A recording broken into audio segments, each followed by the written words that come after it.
He hung on that net like a stalk up a tree. NTA Sports 24 brings you all sports, all time and all day. Tune in to watch NTA Sports 24 on Star Times Channel 270, Star Sat on Channel 434 and Free TV on Channel 731. NTA Sports 24, where sports thrive.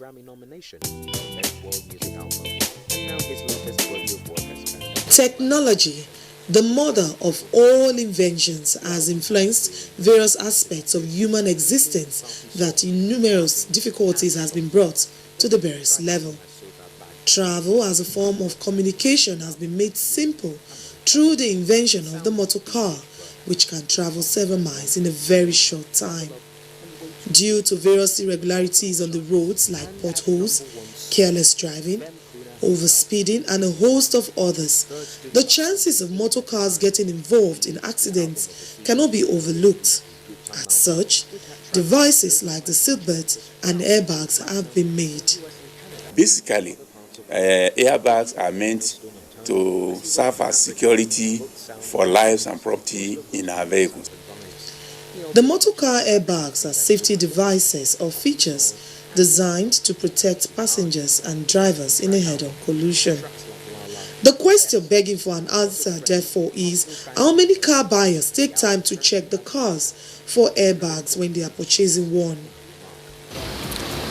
Like we car dealers now, if we are going to buy a car, we are buying the one that has the airbag because people are going through what is raining.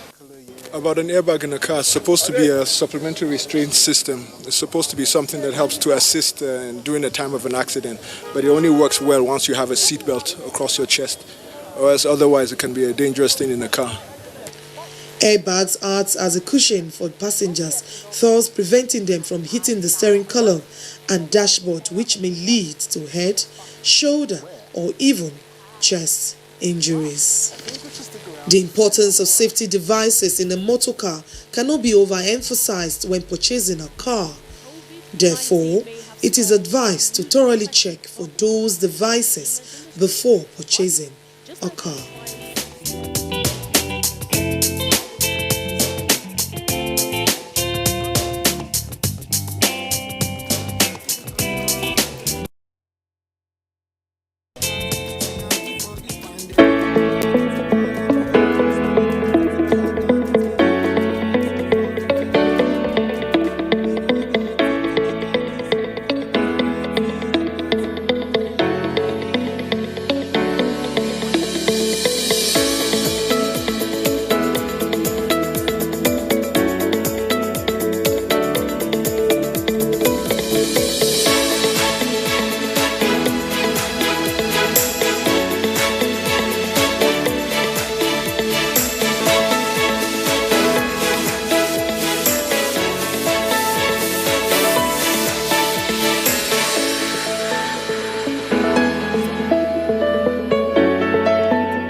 NNPC records improvement in total export receipt of crude oil and gas.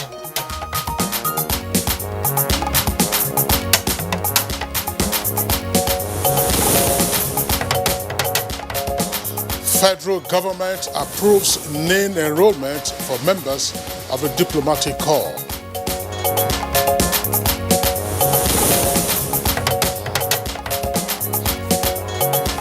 A task force on Operation Lafia Dole, that is, destroys additional gun trucks, eliminates cause of terrorists in Borno State.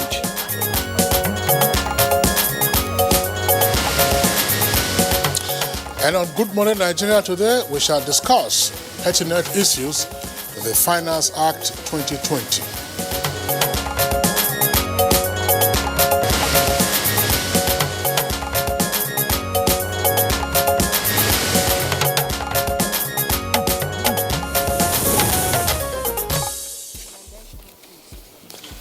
Well, as part of efforts to ensure accountability, revenue generation, and smooth implementation of the 2021 budget, the Buhari administration introduced Finance Act.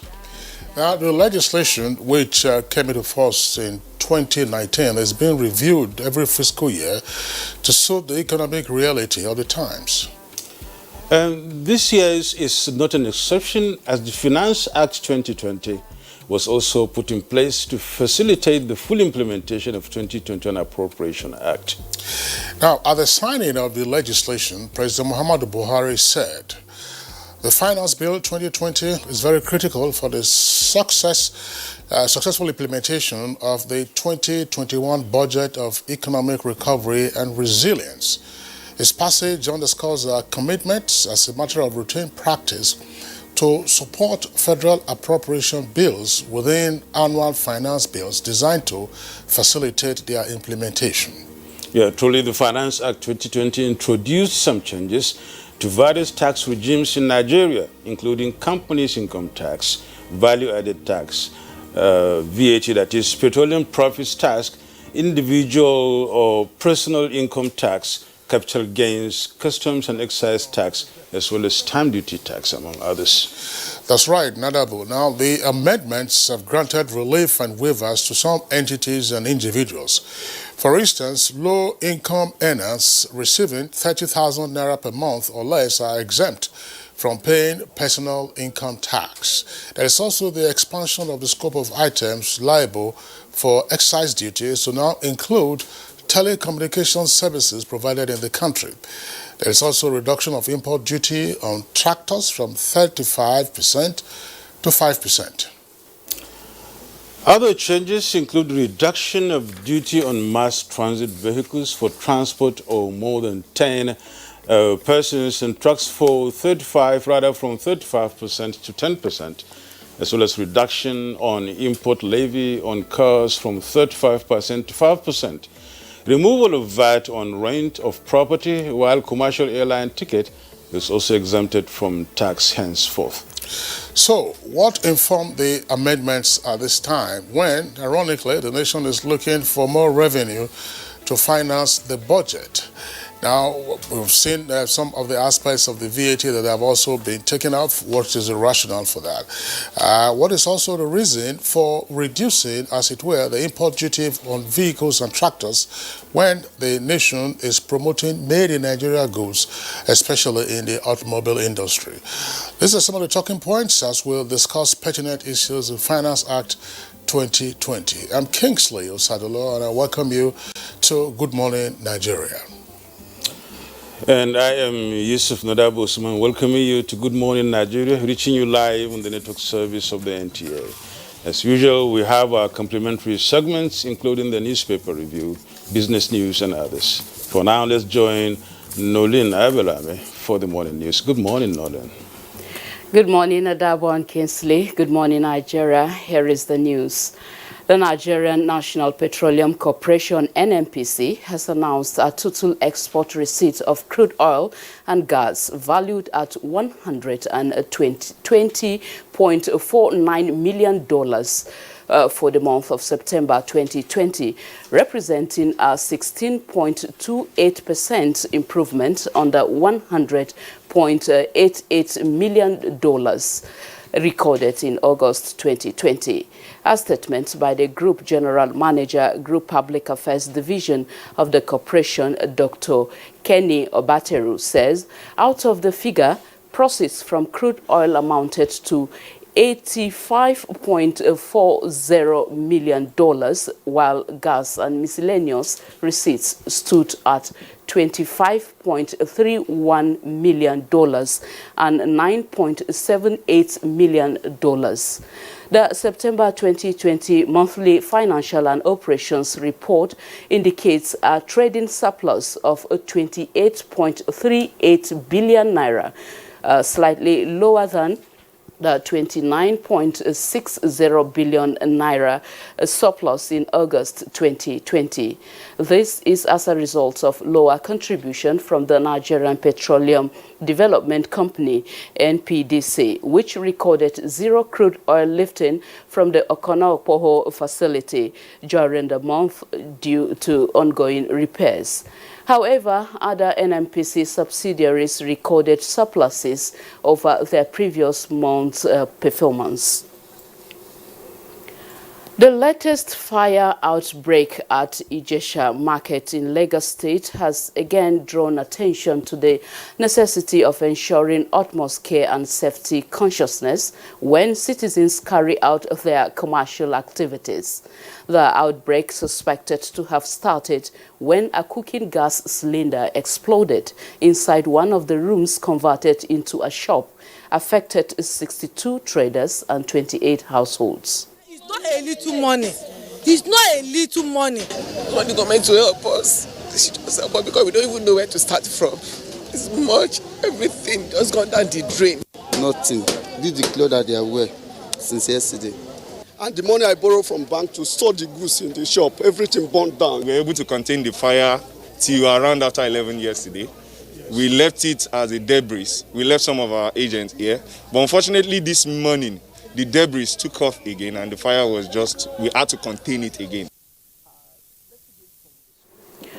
1,444 new infections of COVID-19 have been recorded in 20 states under FCT.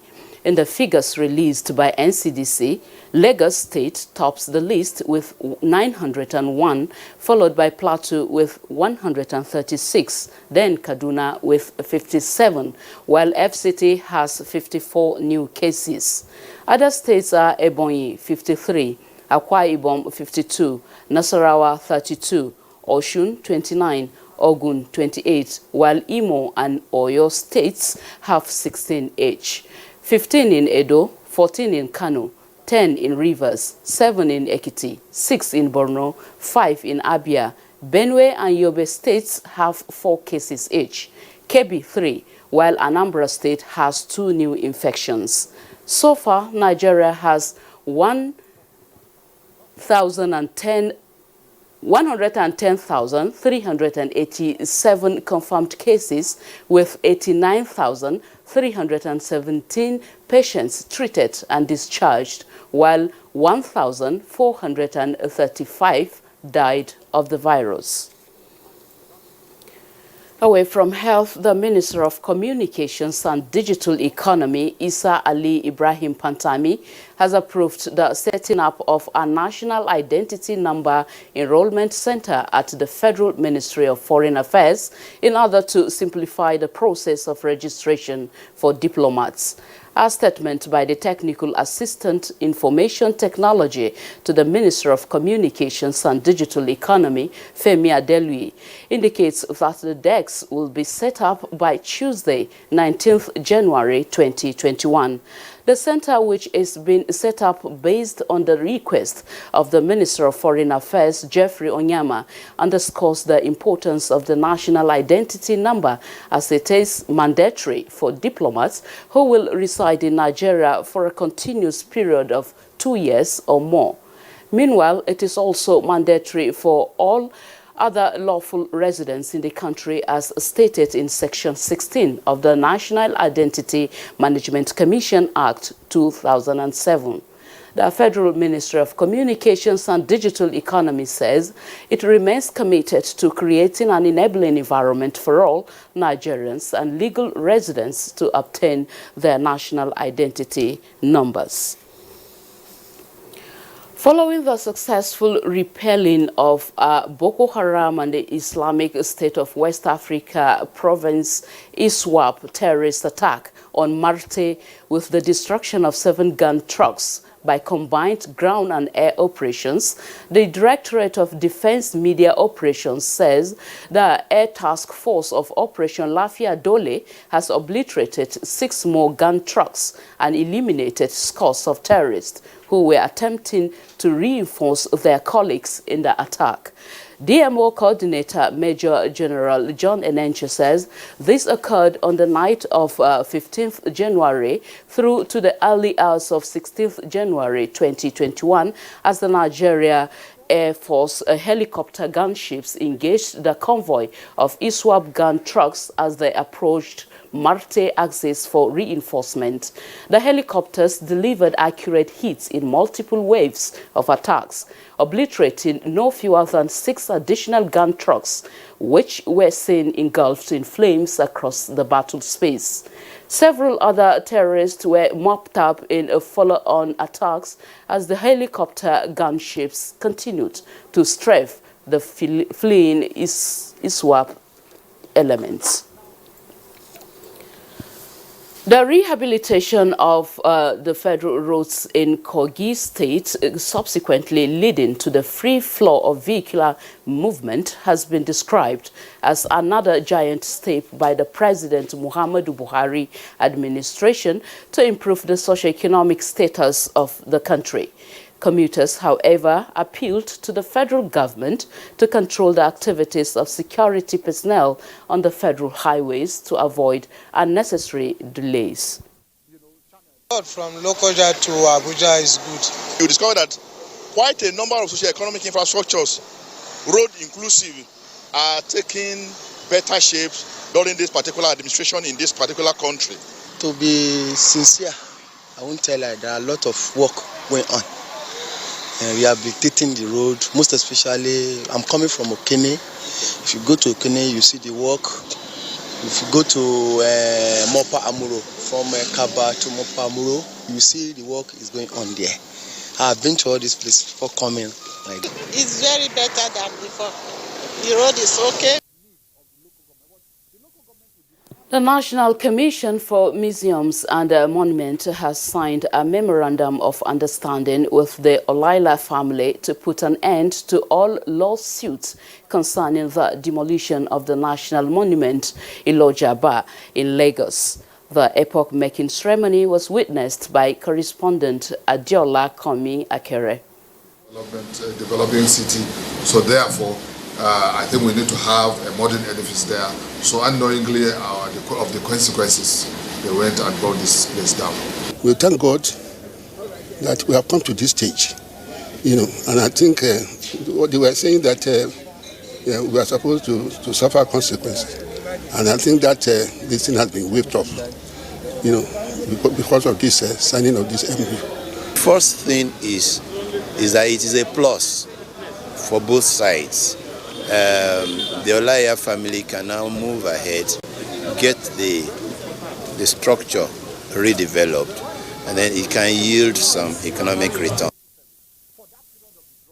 And that concludes the morning news highlights. Good morning, Nigeria continues with Kinsley and Nadabo after this break. I am Nolin Ebel Ame. Good morning.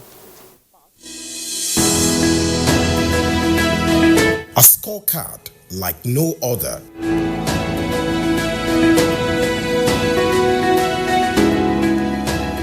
Government has put in place measures and initiatives principally targeted at youths, women, and the most vulnerable groups in our society. These included a broad plan to lift 100 million Nigerians out of poverty in the next 10 years, the creation of 75 billion Naira National Youth Investment Fund to provide opportunities for the youths, and the Micro, Small and Medium Enterprises Survivor Fund, through which government is A. Paying 3-month salaries of the staff of 100,000 micro, small and medium enterprises. B. Paying for the registration of 250,000 businesses at the Corporate Affairs Commission. C. Giving a grant of 30,000 Naira to 100,000 artisans and guaranteeing market for the product of traders. These are in addition to many other initiatives such as farmer money, trader money, market money, N-Power, N-Tech, and N-Agro. These and more in spite of a recession and a global pandemic.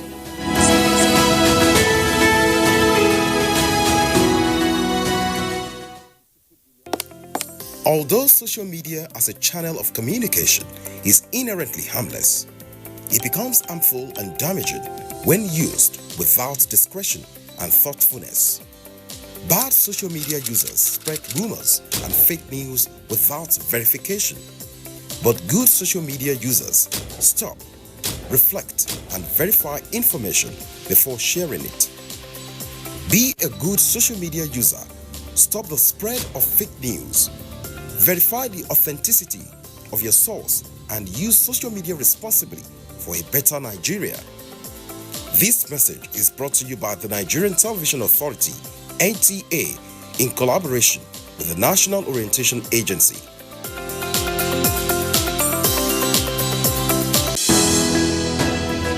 The Council of Our Fathers. My advice to these young people is please do not take us back to those harrowing days. You probably do not know what it is. Nigerian youths, let's build our nation together.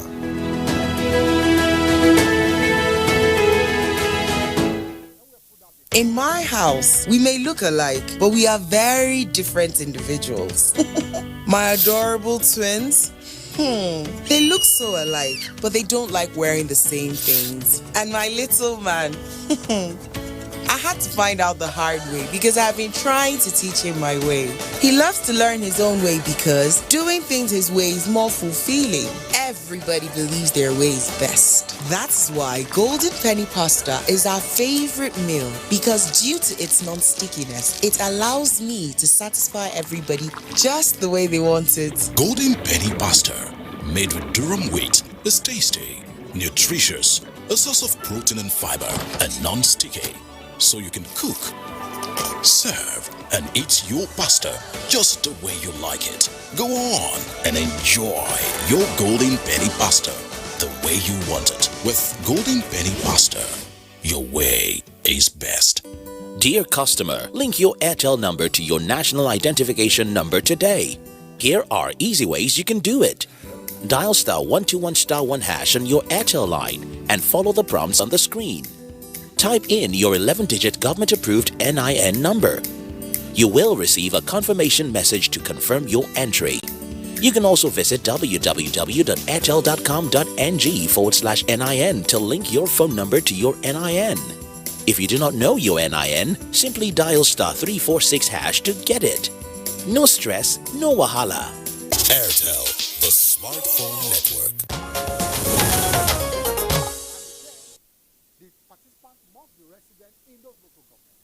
So if you do it online, you have all kinds of people registered. You're watching Good Morning Nigeria, reaching you live from the studios of the Nigerian Television Authority. And this morning we're discussing the Finance Act 2020. The federal government gives guidelines for certification of produce for export to other continents. And details with Comfort Amodu on our Business News for a start. The commencement of the single African market has been greeted with issues of conformity and infrastructure to meet trade terms.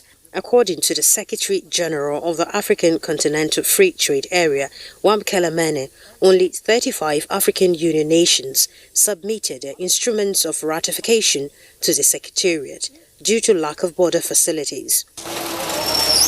To meet with the trade terms, Nigerian government has come up with guidelines that mandate exporters to secure licenses, certificates and other relevant documents from the Nigerian Export Promotion Council, standard organizations, NAFDAC and other regulatory agencies to gain access to the world market. These procedures, experts say, are key to meeting the Africa's single market trade conditions. You have to ensure that the product is certified If it's agricultural product, it's an AQS, they will issue you sanitary and phytosanitary certificate. If it's food item, you know it's NAFDAC, they will issue you certificate for conformity. If it's industrial good, you know it's SON. So all of those, they have a role to play in making sure your product meets the international standard. Because in the international market, on the export market, there's no sympathy. What matters is your quality mark, what you get in the quality. So quality is very key. No matter what you are doing, even in Nigeria today, quality is key. For example, we're talking of the dead palm. Dead palm, everybody knows the health benefit, but you must be able to prove that you must prove it. And also you must make sure that the product is safe in the market. And the only way you can make sure that, assure the consumers that your product is safe is by getting certification. With business news, Comfort Amodu. Many thanks, Comfort, for the business news package. Coming up now is a newspaper review.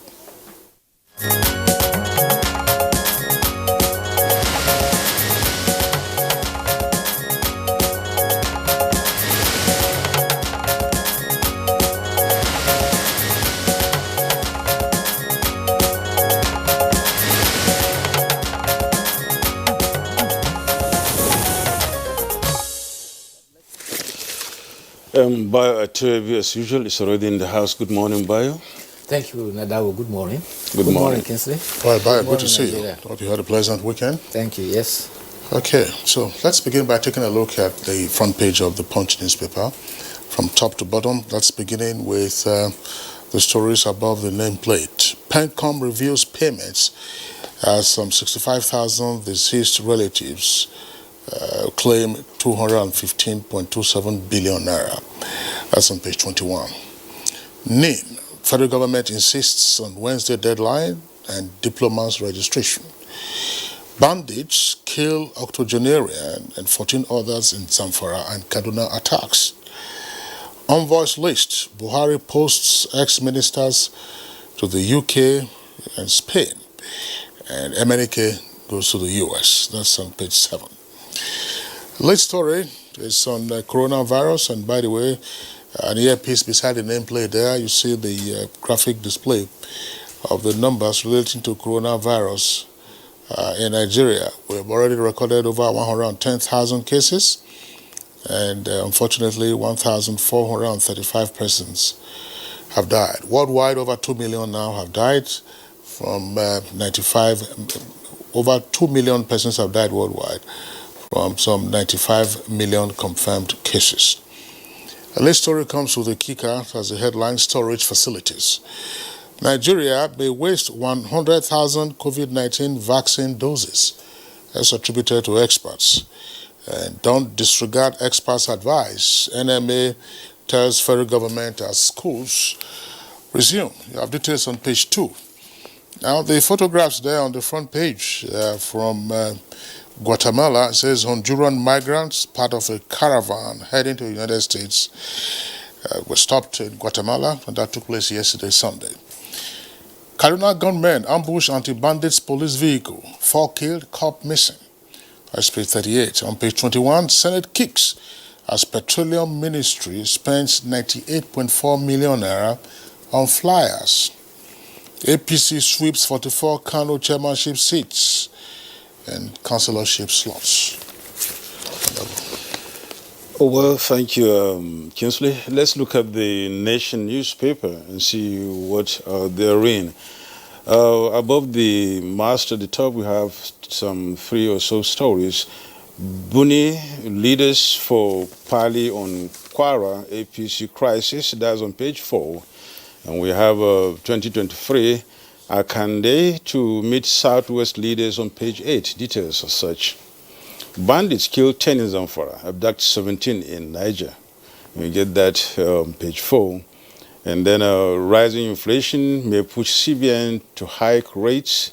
Get to the business pages of the Nation newspaper that's from pages 17 to 24, get the details there. Below the mast, we have a story, importers scramble for dollar weakens naira. And then we get that on page 5. APC sweeps Kano Council elections on page 33, and Catholic priest killed in Mina. Get details on page 4. The main story here is on troops battle Islamic State to regain seized military base, and the rider is 4 riot policemen killed in an ambush on Birningwari-Funtua Highway. No Pentagon rider. The page of that, the story is that is going to go to on page 5. Down below it, you have the story from the US, just an addition to what the Punch carried. And no Pentagon military parade for Trump. Biden to revise policies with executive orders. That's going to be on page 5. And finally, at the bottom of the page, you have ex-ministers Kuye Kitubu dead. On page 7, Zulum approves 624 million naira for Borno students. And details of that story can be gotten on page 33. Bayo? Thank you, Yusuf. Well, 2 stories dominate the papers today. One is about schools resumption, the other is about COVID-19. University of Ibadan are to resume today. University Senate last week revised the academic calendar, and in the situation, they cancelled the 2019-2020 academic session. And therefore, the Tribune reports that upon resumption today, activities will be geared towards wrapping up 2018-2019 academic session. They have up till 19th of February to do that. The next 5 weeks, that's the next 5 weeks, they will wrap up, and then the second semester will begin. That is for 2018.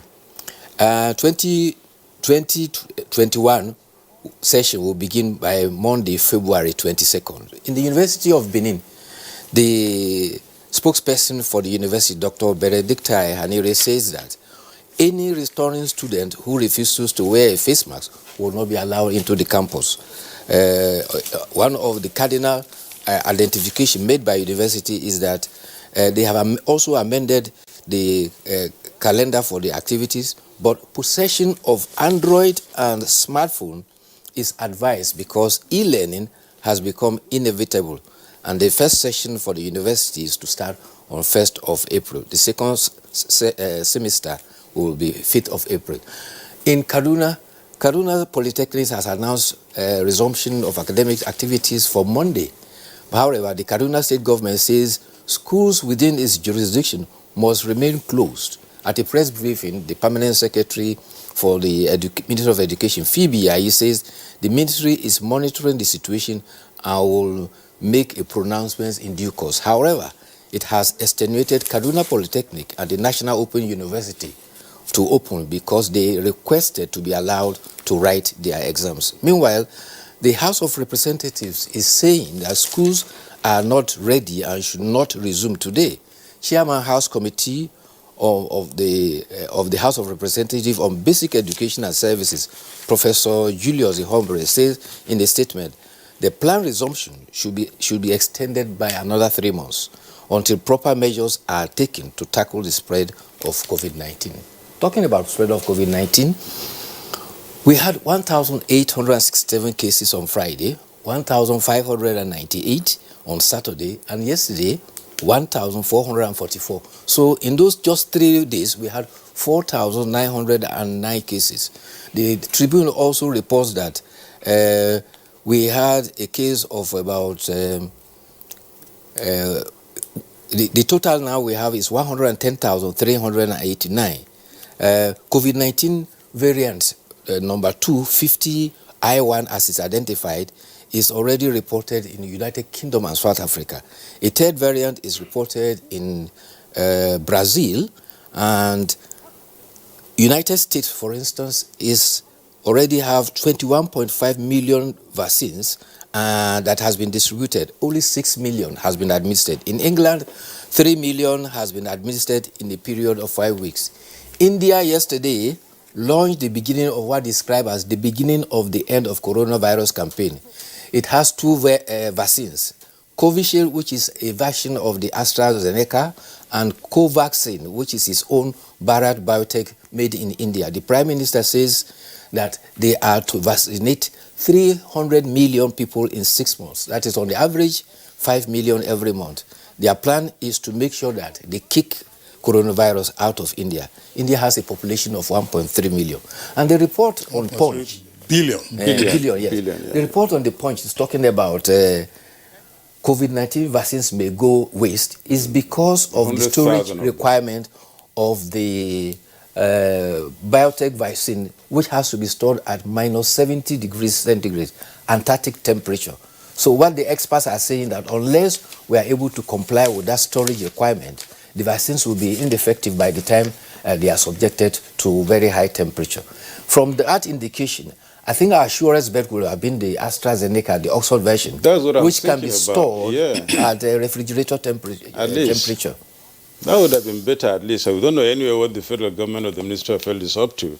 But given our own environment and our own climate and weather, I think the AstraZeneca could have been better. I don't know what the experts are looking at. Already they might have gotten a true hindsight, which ones are going to come and making those negative projections anyway. Already the 100,000 we are expecting before the end of this month is expected to be in the brand that requires about minus 70. Don't also forget that during our polio vaccination period, we were storing polio vaccines at minus temperatures, very close to that 70. Maybe not up to that 70. Yeah, but you don't look at the number of doses. It cannot be as much as those ones, really, given the number that is coming into the country. And so I think that's why the experts are, raising those fears. Yes, 40 million doses by middle of the year. That's by June. Yeah. Okay, well, there is a story on the conduct of the local government elections in Kano. And the front page story here has a headline, APC sweeps 44 Kano chairmanship seats and councillorship slots. What is interesting about this story is the fact that at least Kano is conducting local government elections and therefore having democratically elected local government administration in compliance with the provisions of Section 7 of the Constitution. But if you recall, during the last elections into the local governments, there were reports of underage voters who were present at the polling stations. And indeed, we had a conversation on it here on Good Morning Nigeria, inviting INEC. It is INEC's business to provide the voters register, but it's not INEC's business to conduct the election. Yeah. Now, there have also been reports in the social media over the weekend showing photographs of clearly under infants and children, queuing up and being attended to apparently by the election officers. Now, there's a situation room report that says, well, the presence of underage voters was noticed in maybe 2 polling stations or so, and the matter was quickly addressed. We do hope that the Kano state government would take this up. Now, who were those underage voters? Who sponsored them? If it was an attempt to manipulate the outcome of the elections, who were the sponsors? Professor Sheka, who is the chairman of the State Independent Electoral Commission, is a very hard-working gentleman. He was there last time when they had elections. He's also there this time. So in the aftermath of the elections, what were the attempts at infringing on the electoral rules? It's not sufficient that young persons or children or persons whose names should not have been on the register came to the polling station and then they were sent away. Who procured them? And were any of them attended to? Because some of the photographs, I don't know whether you saw them over the weekend, some of them were being attended to at the polling stations. So the integrity of the elections is important. Now that they have been able to establish almost routinely the culture of democratically elected local governments, it must be certain that indeed those who actually come to vote, even though there was a low voter turnout in this election, are persons who were qualified to cast a ballot. I think, Kisle, the whole thing has been made simple, these days, looking at technology and what we have in order to get to the bottom of issues. I mean, trending on social media, which means you see them doing it, all right? And then the opposition parties are supposed to take up that and then get to the courts and head to the courts and then see how they can get that done. And once the rules can be followed, and once these ones can be substantiated, I think as appropriate measures can be taken. The problem with us is we normally take these things on, not so seriously. So much so that we don't really get the results out of it, but we keep complaining at the end of the day. You see, social media can be a double-edged sword. Sometimes it can give you a right lead, sometimes it can also give you the wrong lead. Don't be surprised if it is an old picture that they are circulating. But be that as it may, social media was used by the authorities in the US to trace individuals who violated invaded the capital. And they are picking them up one by one. So those who committed that offense, like Kingsley suggested, can be traced and can be tracked. And the opposition too can do their own homework. Yes. At least in doing this, you must have your evidence and the rest of them to get that one done. Now the editorial is about the concerns about ASU strike, which has been called off, and the NASU, SANU, and the technologies threatening, after 3 days of strike, to go on another strike. The editorial is cautioning that government needs to look into their demands, because one of the crux of their demand is that the way they will share the 40 billion that is supposed to go as earned academic allowance. But the editorial is saying that why are non-academic members of the university, are they entitled to earn academic allowance? And why is it that the last time they shared it, in 2018, when they got 23 billion, ASU got 18.4 billion, which was 89%, and left 11% for the rest of the union. This time around, they say it's going to be 75-25, and that is the crux of the matter that is leading to another possible strike. And NASU, SANU, and the technologists are threatening that it's not only ASU that can ground the university. They too can ground the university, and they are ready to do so. That is really unfortunate, really. I think the federal government should take that up, and then Nigerians should also look into that and then see what should be done and get the schools opened. Many thanks, Bayo, for joining us this morning. We're just starting the week. Tomorrow is going to be another day. Thank you. Thank you very much.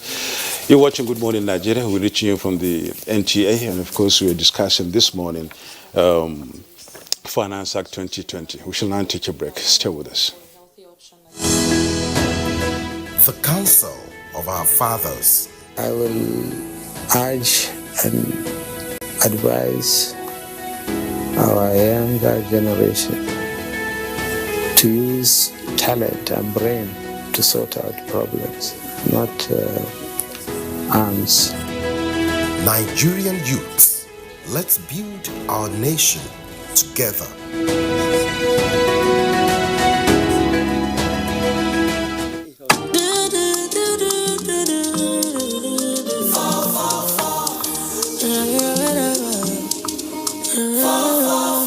You fit to do anything with the number.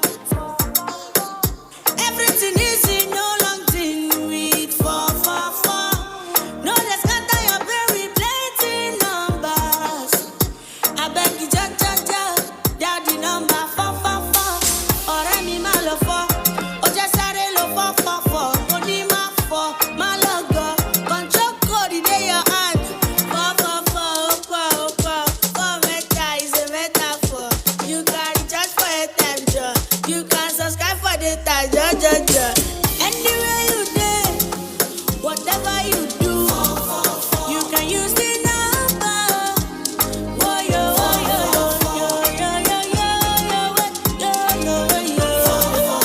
Airtel, the smartphone network.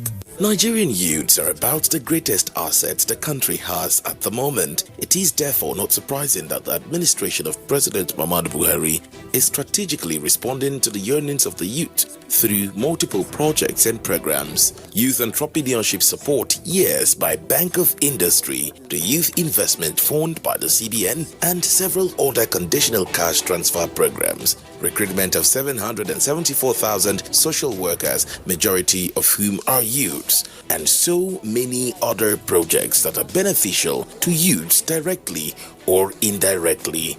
If the administration can do all this, definitely with a degree of patience and time, it can achieve more. Nigerian youths must come together to say no to terrorism, no to vandalism, and no to all disruptive tendencies. Hashtag Youth for Greater Nigeria, pacifying the youths, unifying the nation. These days, people get their news and information from more media sources than ever before. Some of the news and information given are fake, unverified, doctored and manufactured to create confusion, stir disaffection, and cause disunity. Before you believe or share any news, ask yourself, is this real? Is it from a credible source? Is it verified or verifiable? Fake news is dangerous, whether you do it for fun or for political gains. Real people can get hurt. Fake news, don't create it, don't spread it. This is a public service announcement from NTA. Do you know that 35% of every girl child and women are raped on a daily basis? Some are killed in the process, some take their lives in shame, others remain emotionally dead for life. It is sad. This culture is not ours, definitely not African. How did we allow bad culture to infiltrate and take over? Even if you lack fear for the law, what of fear of God? And you, why do you cover up rape acts when it happens? Remember, a problem shared is a problem half solved. Never cover any rape act because a rapist is a murderer. It could be you or your loved ones next. Women must be treated like the prize gem they are. Say no to rape.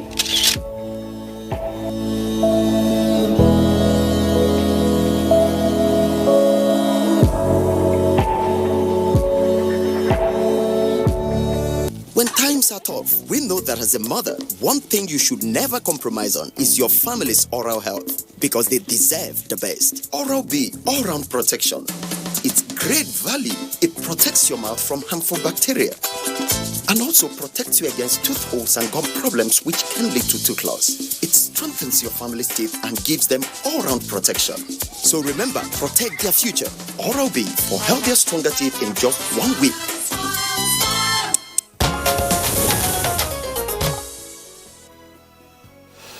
The Finance Act 2020 has become an integral part of the budget implementation, which is liable for amendments to stand the test of time. Dennis Adegun, lawyer, in this report gives us an insight into the changes in the Act as a prompt for our discussion this morning.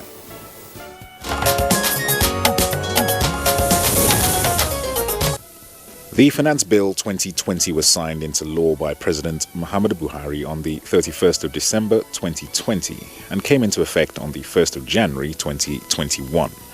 Significantly, the new law introduces over 80 changes to 14 different laws that will affect all concerned. The key changes include exemption of low-income earners earning 30,000 naira per month or less from personal income tax, meaning no pay-as-you-earn on their salaries. Unclaimed dividends in a listed company and dormant account balances unutilized for 6 years or more are to be transferred to the Unclaimed Trust Fund, which will be managed by the Debt Management Office. The amounts can subsequently be claimed by the owner at any time together with the yield. The Act also expanded the scope of items liable to excise duties to include telecommunication services provided in Nigeria. There is also the reduction of import duty on tractors from 35% to 5%, mass transit vehicles for transport of more than 10 persons, and trucks from 35% to 10%, and reduction of import levy on cars from 30% to 5%. The new law indicates that land and buildings are not taxable goods for VAT purposes, meaning there is no VAT on transfer of land or purchase of a building. This also suggests that no VAT on the rent of property. The Finance Act 2020 also provides for the exemption of commercial airline tickets from VAT.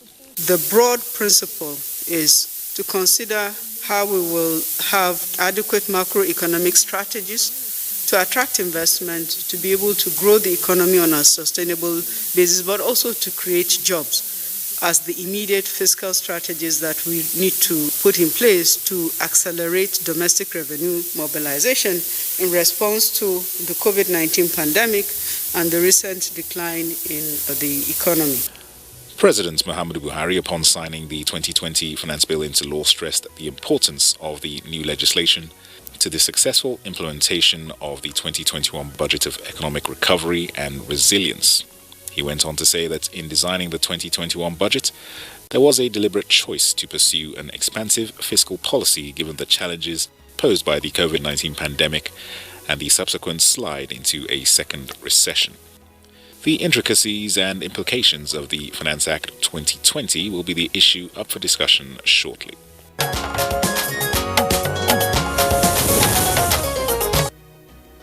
Many thanks, Dennis Adeguloye, for that background.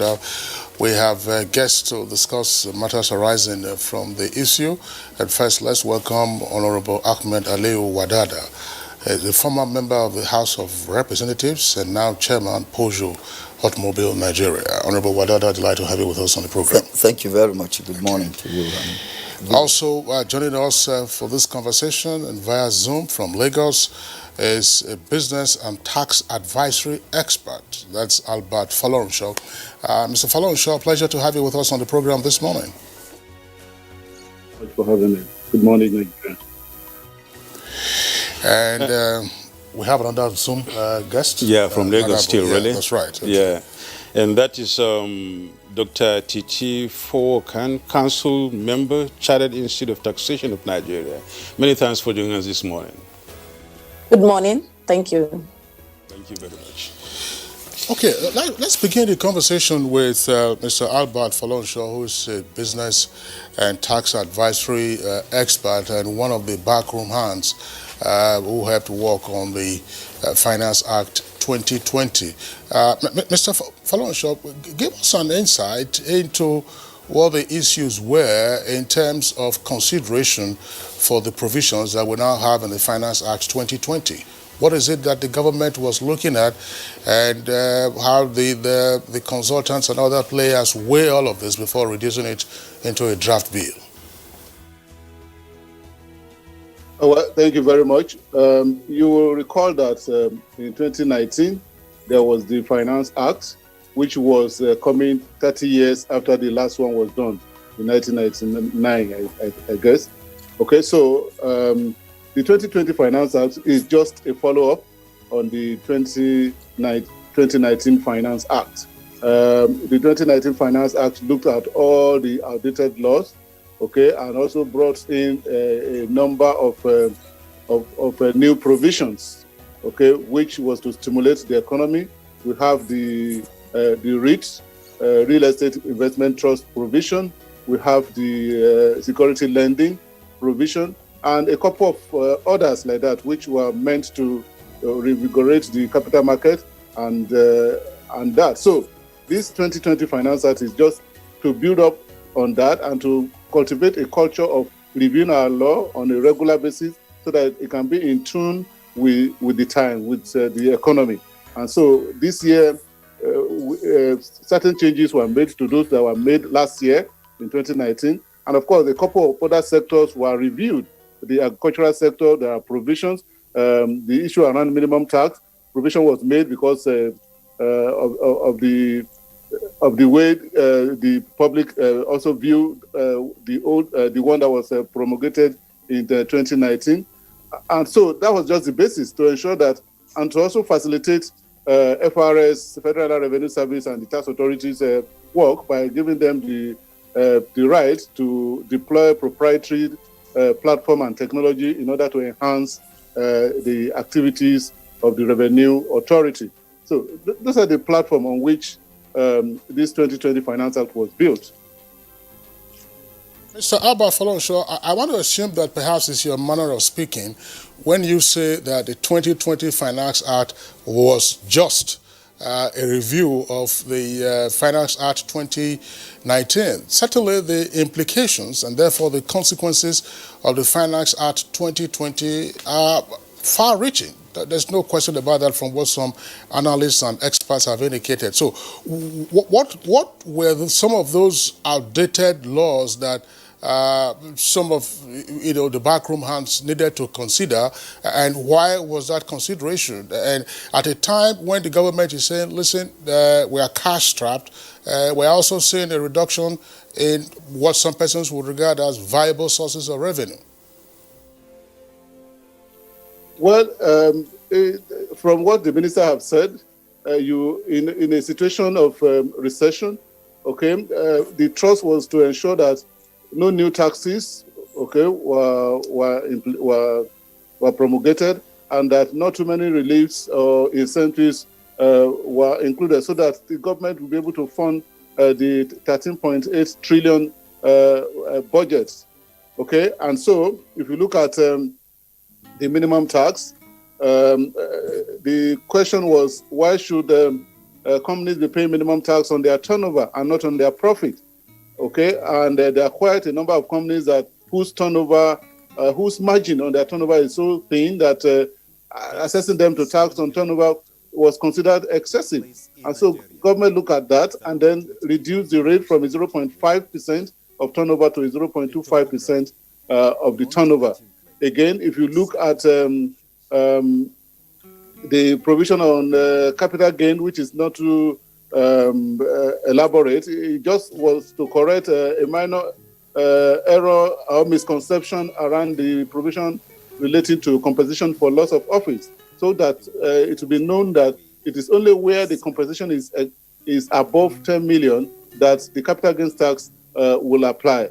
Okay, if you look at the provision of CETA in section 11, it brought about incentive to banks so that they can give out loans to agricultural companies.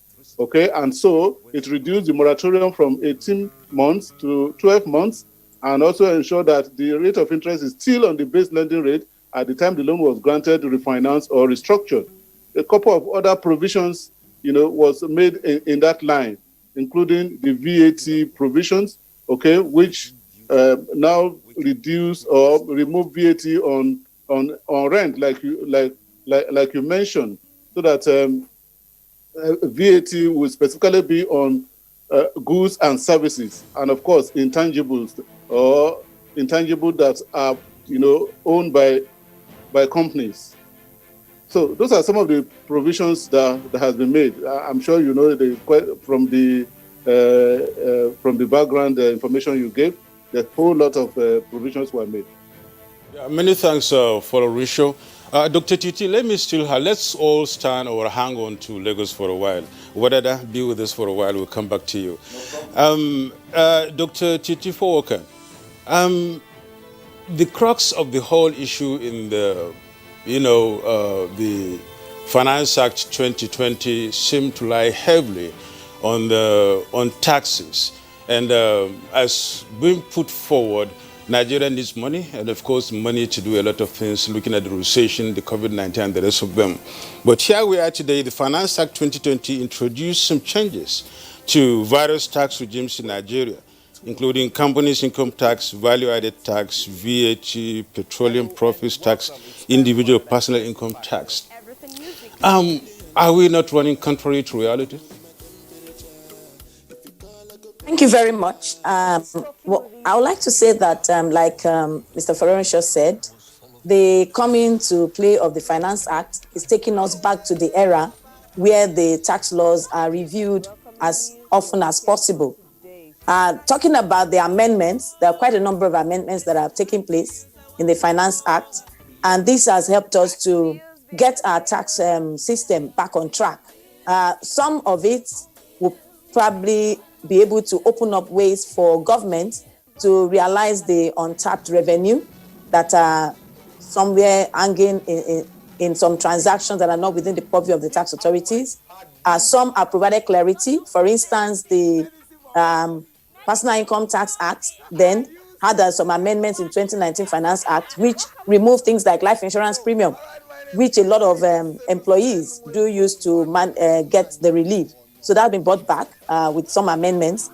Things like the agricultural business, trying to encourage agribusiness. I remember the pyramid days that we have granite pyramid and things like that. So with this coming on board, then we are going to be seeing some improvements in the agricultural business, which we can see. And the agricultural production has been expanded in the Finance Act 2020 to have different categories, including fishery, crop farming, and things like that. From the angle of the FRS Establishment Act, we've seen that the FRS now has a robust way of being able to ensure that tax revenue are not lost in different ways. So by being able to use a lot of leveraging on technology to be able to manage the tax aspect. So for us tax practitioners, we see it as a welcome development. We see it as a means of we getting our tax system back to where it should be, as we've been clamoring. And once this come up on time, it gives more work to us, because we have to be able to stand in the gap, advise our clients properly, so that they don't fall into any traps or any pit holes, let me put it that way, which they are not aware of. So we have to do a lot on that. So I can see that it's something that we have a lot to do as practitioners in guiding our consultant, our clients to do the right thing. And there are things like the amendments that we have on capital gains tax puts more responsibility on the employer. For instance, when you have employees that are leaving and you pay them compensation for severing them, that is above 10 million, you must ensure that you account for it under as you account for your pay as you earn. So these are the additional obligations for the employer, and we are supposed to ensure they understand this, how it works, such that they don't overlook it after these payments are made. So there are quite a lot of things that have happened, and I think things like gas utilization incentive, there's no double dipping. You enjoy it under the company's income tax. You cannot enjoy under the Industrial Development Income Tax Relief Act or any other provision of the Petroleum Profit Tax Act. So these are welcome developments, and we see that this will help us to develop our tax system for that. Thank you. Dr. Titi, you said you really want to get your tax system back and then have it really on track. It's a welcome development, as you said lastly.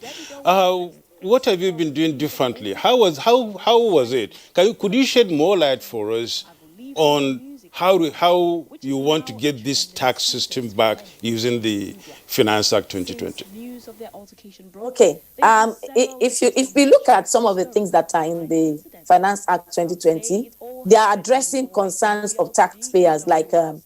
Folorensho explained, concerns over the minimum tax, concerns over clarity, and we can see this coming in as the Finance Act are being reviewed. Finance Act 2019 was able to do some of this. The 2020 was able to do further work on this. And this is a good way of developing our tax system.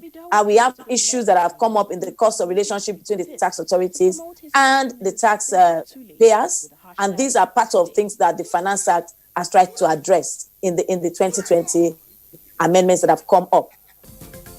Thank you very much, Dr. Fowokon. We'll return to you in the course of the conversation. Let's now come back to Abuja studios. Honorable Aliu Wadada, you were a member of the House of Reps. Just in terms of lawmaking, the Finance Bill and then the Finance Act, which emerges from it, would appear to be a very effective legislative device for taking care of obsolete laws relating to finance sector and all of that, and then creating the necessary amendments to ensure that the economy and more particularly the national budget, get to run well. What are your thoughts on this?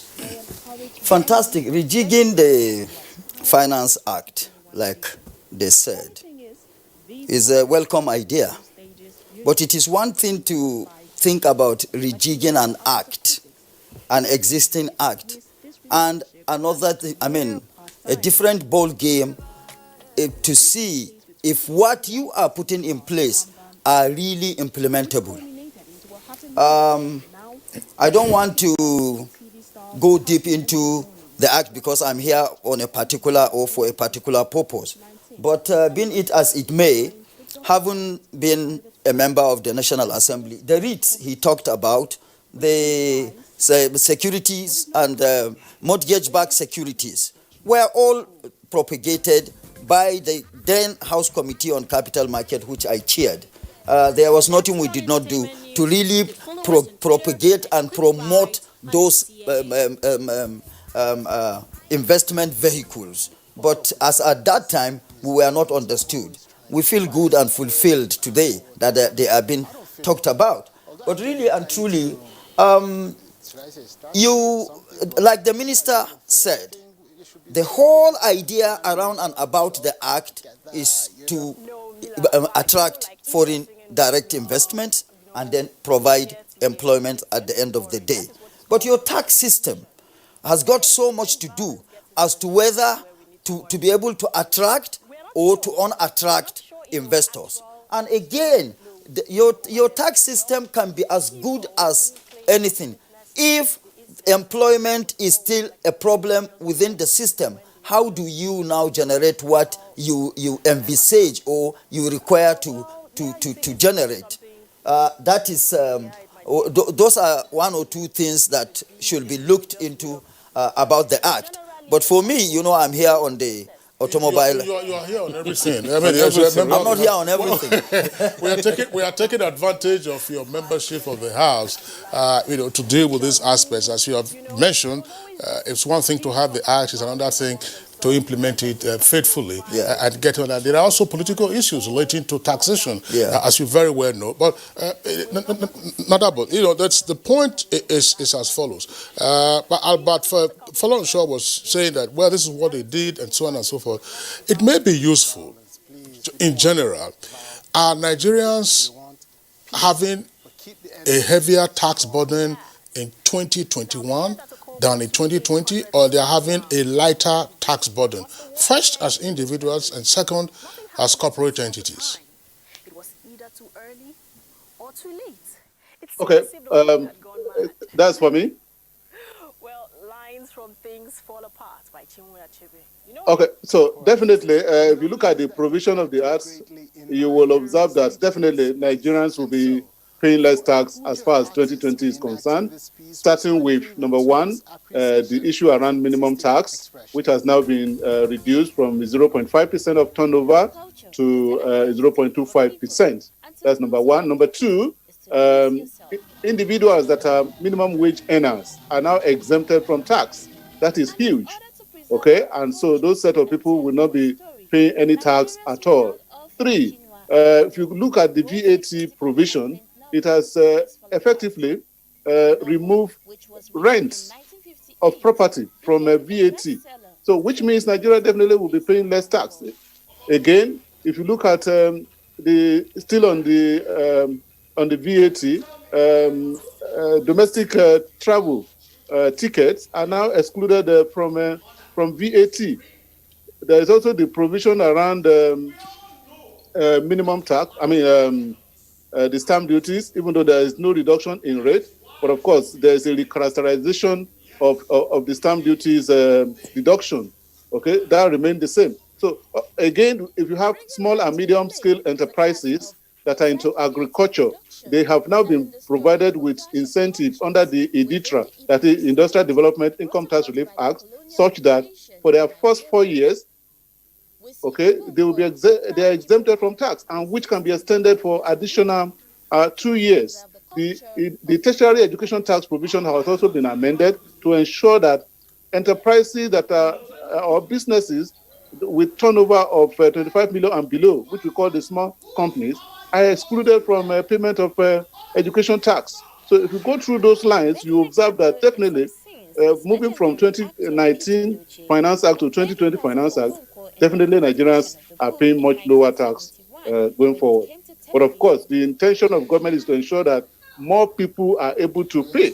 The more that are able to be brought into the tax bracket, the more revenue that will be generated, so that not only a tiny percentage will be subjected to tax. Many thanks, Folorunsho. Has always been said, really, in business circles, the more turnover is better than, some huge turnover for a while. More constant turnover, that is. You had the Serikinya Hikefi, I forgot to add that. Please pardon us for doing that. No problem. And of course, having the title is not a mean feat, so congratulations, really. Thank you so very much. And let's talk about what you said you are in here for. What does the title mean? Tell that Serkinyaki. What does it mean, really? Hausa means? Serkinyaki means war commander. I am the war commander of Kefi Emirate.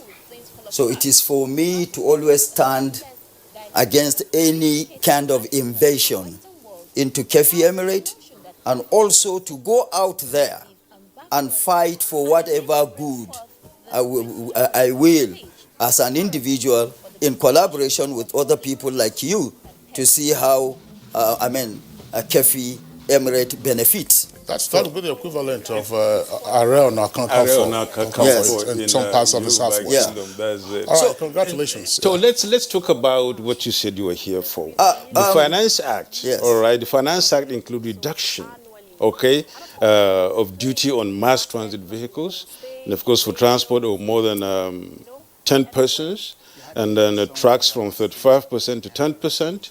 As well as reduction on import levy on cars from 35% to 5%. Now, this is reduction really, and this means less money going to the government. If it were to be left at that 30, much more will get to the government. And government needs more money now in order to finance the Appropriation Act. Do you see this really helping the system? It's not at all.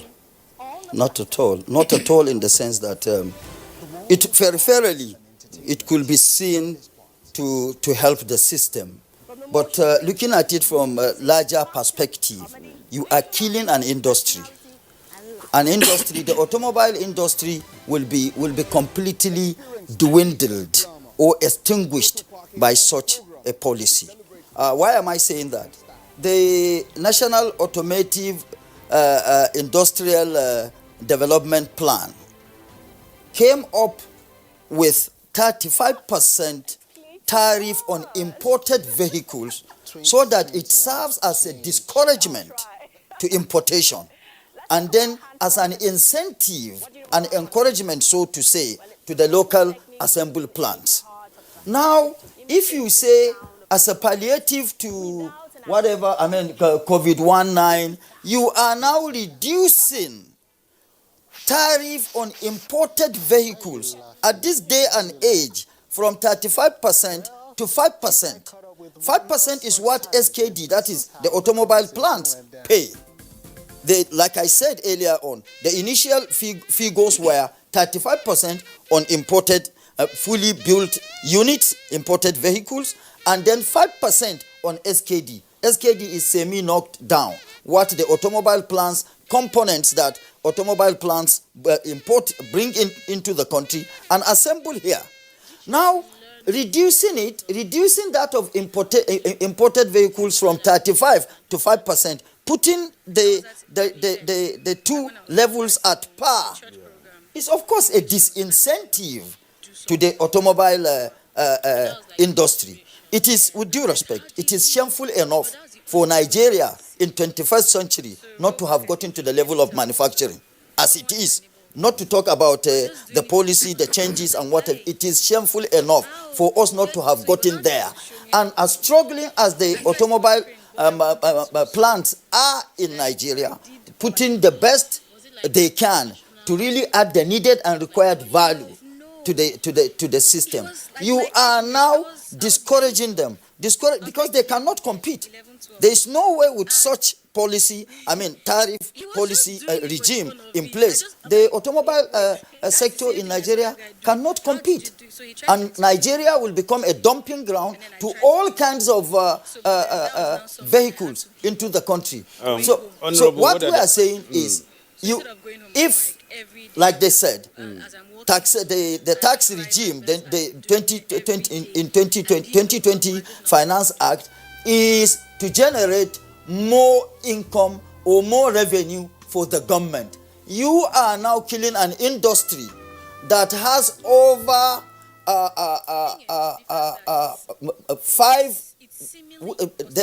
the automobile sector in Nigeria employs so much Nigerians, like PAN that I chair, under full capacity.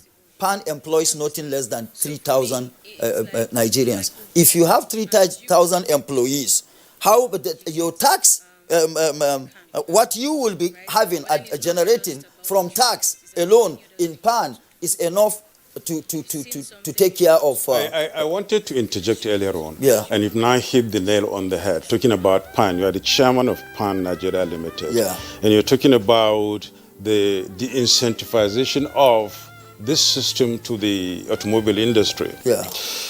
Before now, it was 30%. 35%, sorry. Yeah. What came out of that before now? Have Nigerians really seen the impact of that huge, tax that could have, bolstered the industry to move on? No, or rather no. encourage the local industries to really have an edge over the... Of course it did. That's why you now have Innocent. Before in Nigeria, you had only Pan, Volkswagen of Nigeria in Lagos, and then Anamco in Enugu. But now, the tractor aspect of the automobile sector alone has more than 14 assembled plants. Okay. Which were not here before. Before you could only talk about Steyr in Bauchi. Now, Anamco has been taken over by Shackman. You see, trucks, Shackman, they are all assembled in Enugu. Innocent, everybody sees what Innocent does. Pan itself, let me correct it. For what Nigerians know is that Pan means Pujo Automobile Nigeria Limited. It is no longer that. What is it? The federal government changed the name to Pan. Whether Pujo or no Pujo, it is Pan Nigeria Limited. Pan Nigeria Limited today does not only assemble Pujo. There are Higa buses, Cherry, all from China. So really, that high rate tariff on imported vehicles really served as incentive to the growth and development of automobile plants in Nigeria. So now this obnoxious policy regime that is coming on is so obnoxious. No, we saw the policy. The government couldn't have been acting in an obnoxious manner, Honorable. I would say it's a policy. You may disagree with it. Yeah, but obnoxious to an industry. It is obnoxious to an industry. Potentially harmful. Well. All right, Honorable Wadada. Semantics. Yeah, that's right. Thanks a lot for your point. We'll return to you. Let's bring in Dr. Titi Fowokan of the Chartered Institute of Taxation of Nigeria.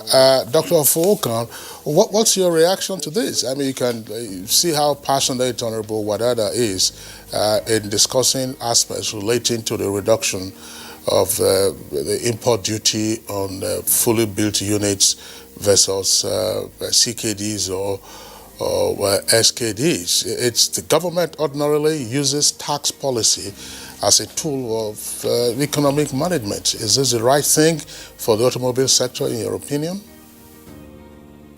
Thank you very much. There would be that reaction that from the industry because of the impact on the domestic market, and that reduction would definitely affect some businesses in the automotive industry.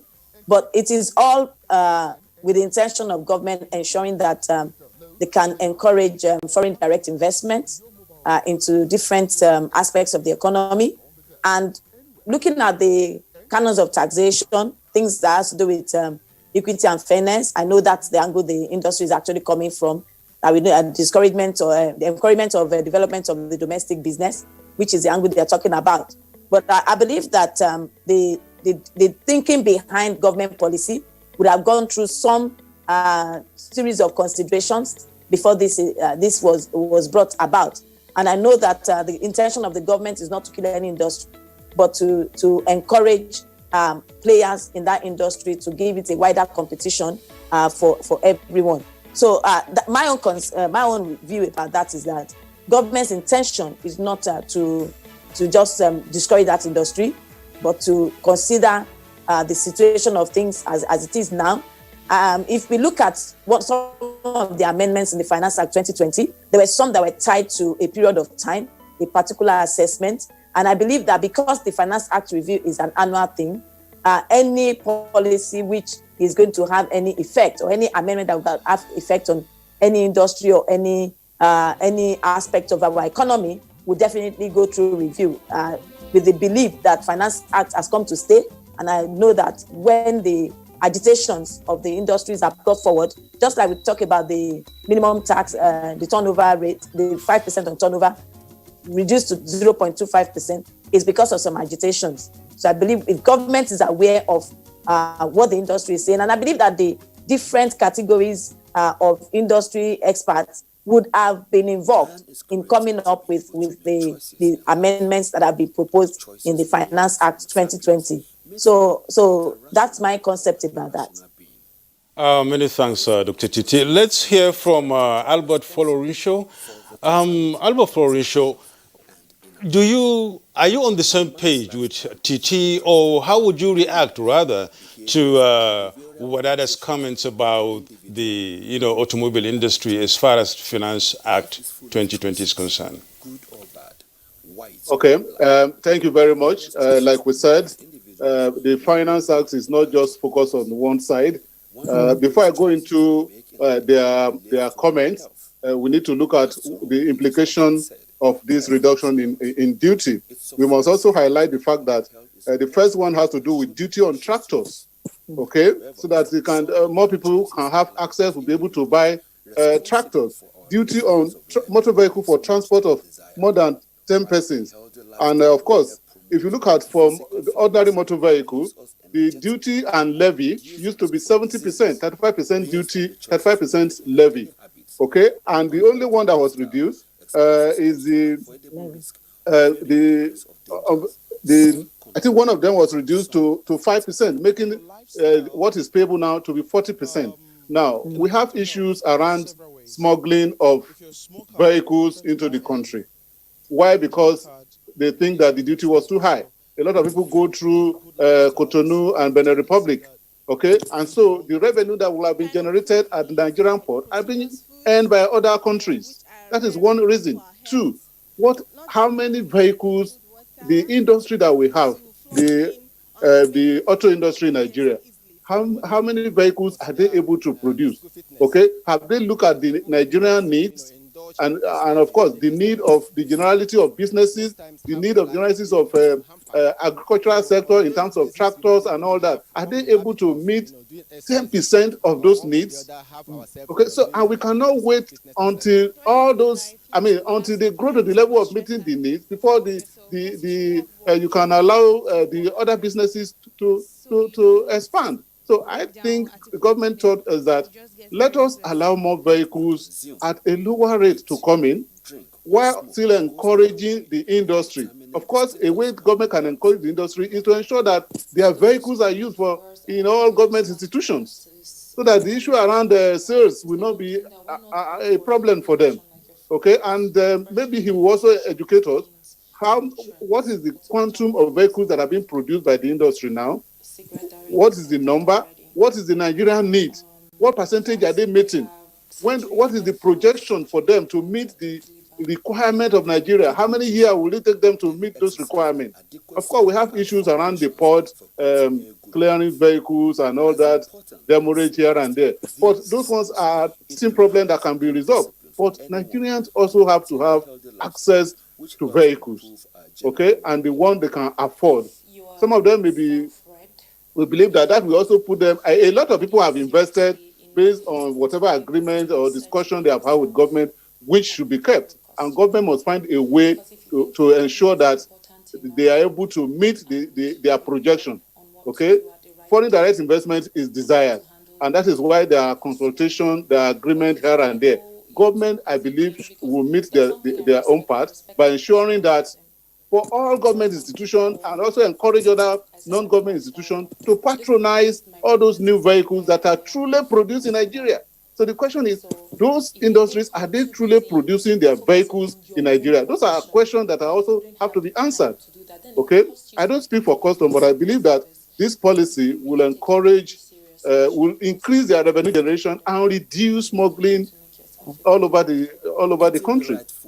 Mr. Albert Folorunsho, thank you very much, Honorable Wadada. You will have to respond to the issues that Folorunsho and Dr. Fowokan, with the issues that they have raised. To summarize briefly, one, what is the capacity of the local automobile industry to satisfy local demands?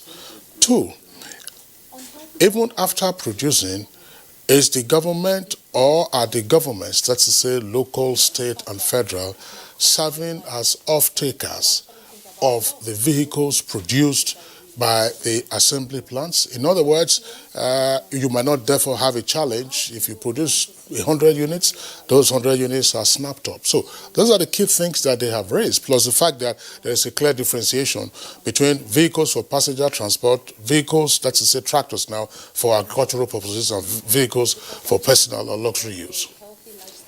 First and foremost, the capacity of the local plants are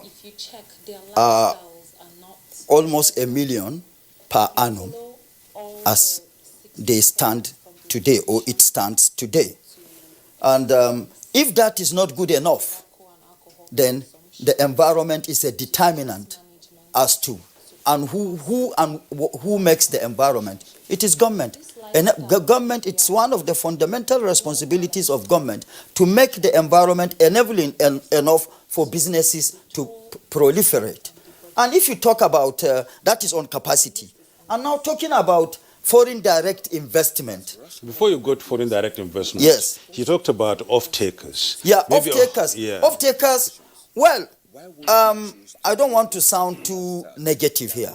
Tell me one minister in Nigeria that drives local assembled vehicle.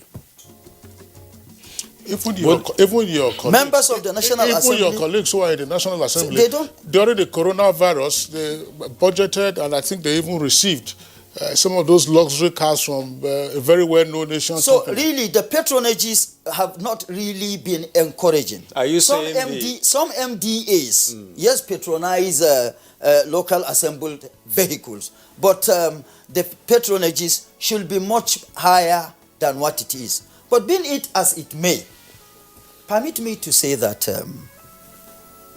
demand and supply, the rate or the level at which two operate serve as determinant to what the price of a product will be. So if today what the local assembly plants produce are too expensive, so to say, if that's what they, like he portrayed, are too expensive for Nigerians, it is because the supply is not meeting the demand. And for the supply to meet the demand, we are talking business here and economics. The environment must be enabling enough for the automobile sector to grow, to thrive. Like I said earlier, we used to know only 3 automobile plants in Nigeria, which were all federal government legacies. Today, we have more than, even in the tractor sector, aspect or sector of the industry, we have more than 14 plants. And talking about foreign direct investment, no OEM, that is original equipment manufacturer, will come to Nigeria as a direct investor or as a technical partner to any automobile plant with this kind of regime in place, as it is even before the introduction of this tariff regime. All the OEMs we have in Nigeria have moved to Ghana. You say even before? Volkswagen, even before the introduction or this proposal that we are talking about, they have moved. Volkswagen is in Ghana. Nissan is in Ghana. The Toyota that President Muhammadu Buhari went to invite 1 year or 1.5 years ago is planning to go to Ghana. As it is, because of the automobile sector policy in Ghana, Ghana is now seen to be the automobile hub of Nigeria, of Africa.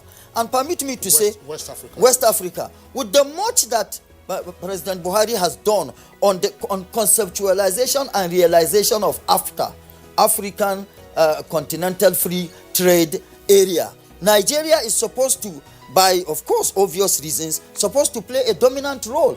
But with this policy, we wouldn't be able to play that dominant role at all. And so it is the increasing, just like I said, rejigging the tax regime, fantastic. But as far as the auto industry is concerned, it is government, this policy is a somersault by the government itself. Because ab initio, before now, federal government put in place a standing committee headed by BPE to look at the factors that have been mitigating against the growth and development of the automobile sector in Nigeria. And the outcome of that committee, the report of that committee stated that what the National Automobile Industry Development Plan put in place should be sustained. That is one. Now, the same government is coming up with policy that is contradicting, and bastardizing what its standing committee suggested.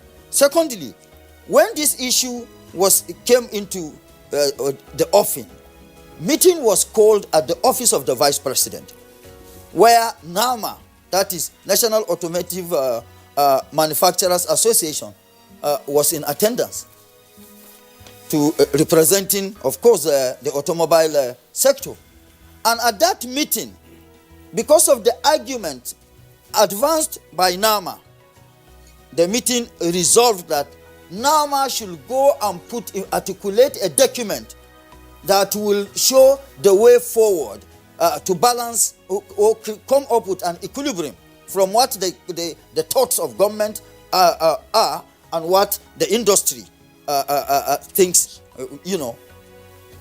Then shortly after, we just, NAMA came to know or to realize that the act was already, the proposed act, bill, was already approved by the Federal Executive Council. And that is why we are saying, for crying out loud, cry less, Honorable Wadada. I was going to ask you to respond to one point made by Mr. Bartholon Show, that namely, and this has always been an issue in our economy, that on account of the pre-existing tariff structure, a lot of smuggling had been going on, and automobile players in the automobile industry have also been complaining about smuggling. And so this appears on the face of it to be a device to deal with smuggling, to ensure that proper revenue comes, and that indeed the local automobile manufacturers or assemblers can have real competition, as it were, or an opportunity to actually leverage on what is available. He talks about that, and I think it's been a significant issue with our economy, namely how to deal effectively with smuggling. Well, whose responsibility is it to take care of smugglers? It's the government's responsibility, but those who are smugglers are... And who are these smugglers? What do they smuggle in? They are Tokumbo vehicles. So if they smuggle in Tokumbo vehicles, and now you are coming up with a regime that is opening up the corridors to importation of all kinds of vehicles into the country,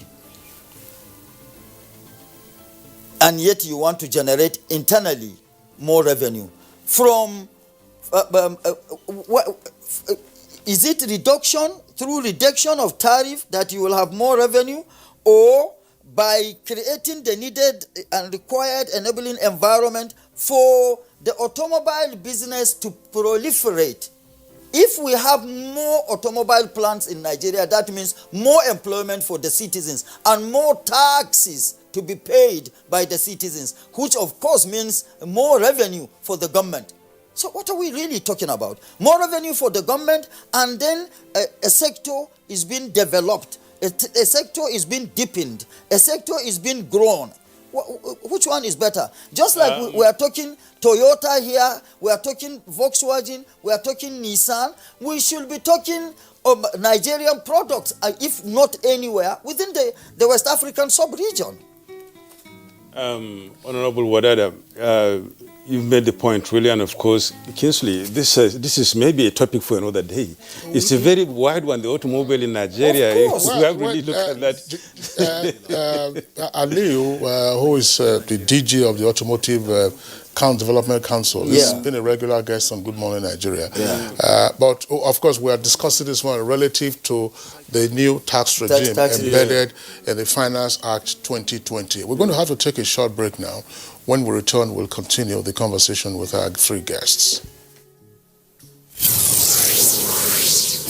A new edition of TV Guide is out with special focus on the game changer, His Excellency Governor Abdullahi Sule of Nasarawa State. Broadcasting in a digital economy, Maxwell Lobo gives an insight. This edition also features Nancy Naji of AIT, a name synonymous with business. Meet the NCDC boss, Dr. Chikwe Ihekweazu. TV Guide, your indispensable companion, also x-rays the relevance of social media in the modern society. Meet some TV professionals who have impacted their spaces and other inspiring stories in sports, entertainment, and lots more. Grab a copy at the vendor near you or NTA stations nationwide. TV Guide, your indispensable companion.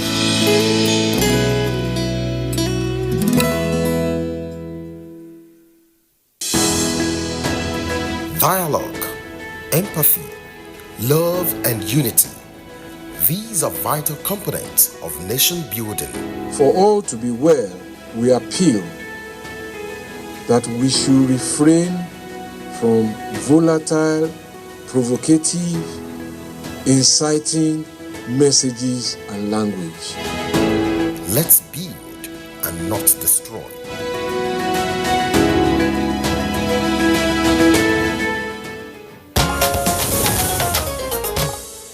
All right, you're welcome back, and it's still Good Morning Nigeria. We are live on the network service of the Nigerian Television Authority.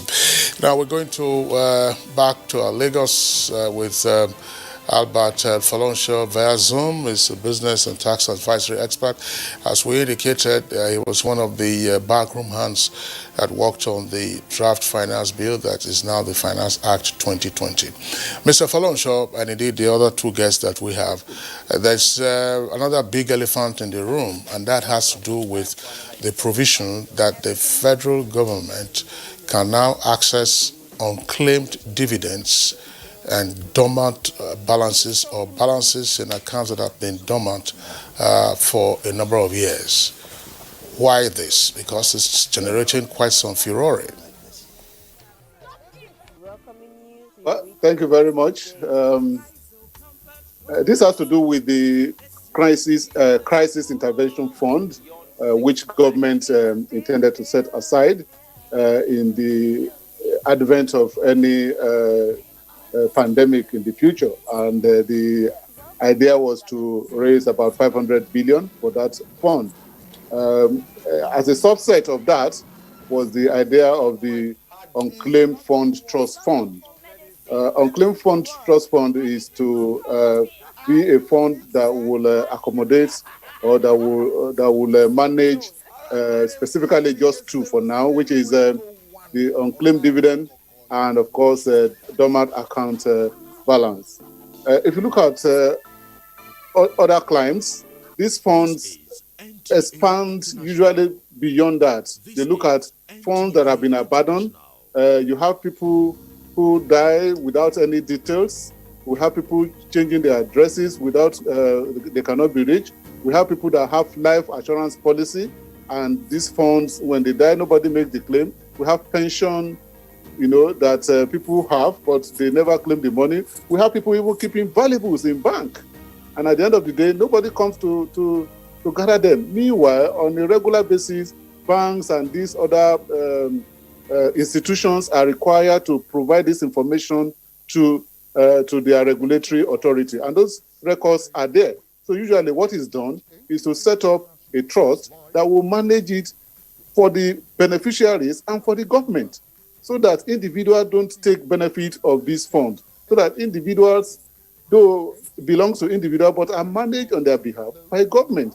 Government in all over the world is seen as the most certain institution that can represent the citizenry. And that is why most times when you invest in government bond, in government treasury bill, you are certain that your money will come back to you. That is the background all over the world where when you talk about unclaimed funds, yes, which is applicable in several countries. In UK, we have it. It's there in the US. We have in Malaysia and Canada. And of course, if we also go to Kenya here, we have the Unclaimed Asset Trust Fund, so that after that have been, people died and they leave even their property. Nobody gets to touch them. You see abandoned properties all over the place. Those are the funds that are responsible for, managing those type of assets. And so what has been brought into the Finance Act is something to start such an arrangement, such that where the unclaimed funds, can be managed on behalf of the beneficiaries. Of course, in this case now, we have funds that have been left unattended. The unclaimed dividend relates to dividend that has been unclaimed, particularly for from public company, for at least 6 years. And a dormant account balance that have been left unattended for at least 6 years. The intention is that this fund will be managed by the federal government through the trust fund. The governing council has been, has been set up, or will be set up to be headed by the minister and, of course, another private person who will be of impeccable character. Of course, the funds are coming from companies, so the registrars of companies will be represented. These funds belong to shareholders. Therefore, shareholders associations are represented. Of course, the funds are kept in banks. So bankers committees are represented, the DG of SEC, DG of NDIC, so that there can be a track of all the funds that have been generated. Report will be made to the Debt Management Office, who will be the admin responsible for the management of the fund. And of course, with details of the beneficiaries, so that even government, apart from willing and ready to borrow the fund, we also help facilitate the return of this fund to the beneficiary by ensuring that policies are made to straighten all those bottlenecks, particularly when it comes to probate. When people die, a lot of steps are required before you can access funds. Government should be involved in ensuring that these steps are streamlined so that the fund can quickly be returned to the beneficiary or the heirs of those beneficiaries. That is all about that fund. But of course, the focus of government for this year is also to borrow the funds available. Many thanks for Risha. It seems Honorable Wada is itching here to, react to this. You heard him speak, really, and of course he's talking about the unclaimed dividends and then the dormant funds and the government being not only the big brother now, but the father in charge of the house, and whatever it is, after 6 years, these things are not claimed. It takes control and they maybe manage it for the owners or the owner if they come, as the case may be. How would you react to that? I do not subscribe to that. It is it looks good, sounds fine, but our antecedent will not encourage or support that. Let's look at what obtains today under the National Social Insurance Trust Fund. When I was at the National Assembly, and I was chairing the House Committee on Capital Market and Institution, this proposal came under unclaimed dividend. Government wanted to set up unclaimed dividend trust fund, and I and members of the committee then, of course, sought the support of our colleagues. We educated our colleagues on the issue. Unclaimed dividend, if government sets up a fund, bureaucracy every year will take out the much. Let's not even talk about corruption here. Bureaucracy will take out the much of that fund that it will take.